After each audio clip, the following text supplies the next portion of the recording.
Did you know that the World Health Organization estimates that 1.3 billion people experience a significant disability? This roughly represents 16% of the world's population. So when I tell you that only 3% of the web is accessible to people with disabilities, well, you see the problem here. Inaccessibility to websites means that people with disabilities cannot access the same information as those without them. Important information such as healthcare services, government programs, public transportation schedules, and so on. From a business perspective, excluding this large demographic leads to missing out on potential clients and revenue. Not meeting digital accessibility can also land you in the middle of a lawsuit. Hi everyone, I'm Maria from eTactics, and today I'm going to go over ADA compliance. Before we get started, make sure that you subscribe to our YouTube channel by clicking the button below. Also, hit that alert bell icon so that when we post new helpful content, you get notified.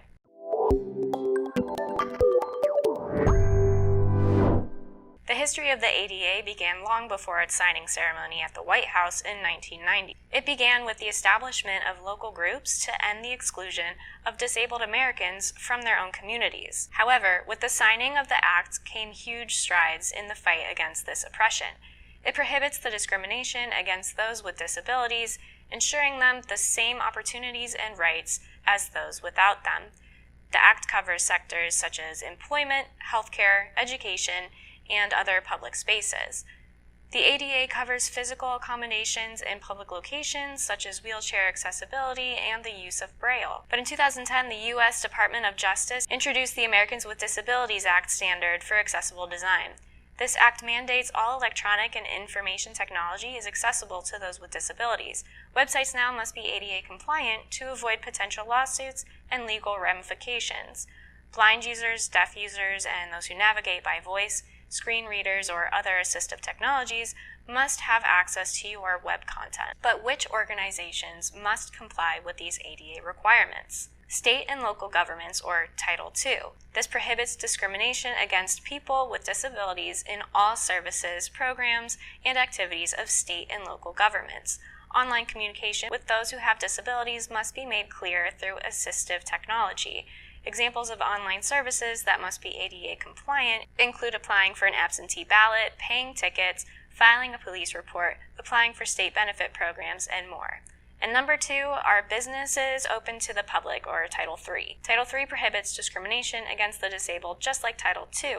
The difference is that this title applies to businesses open to the public. This is also referred to as public accommodations under the ADA. Some examples of businesses open to the public are retail stores, banks, hotels, hospitals, food establishments, and so on.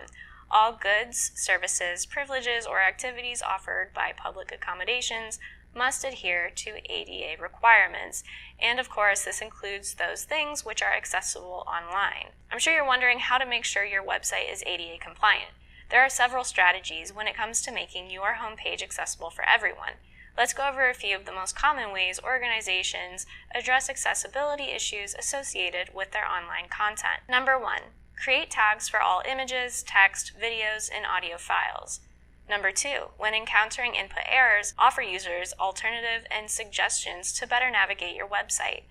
3, create text transcripts for content such as videos and audio clips.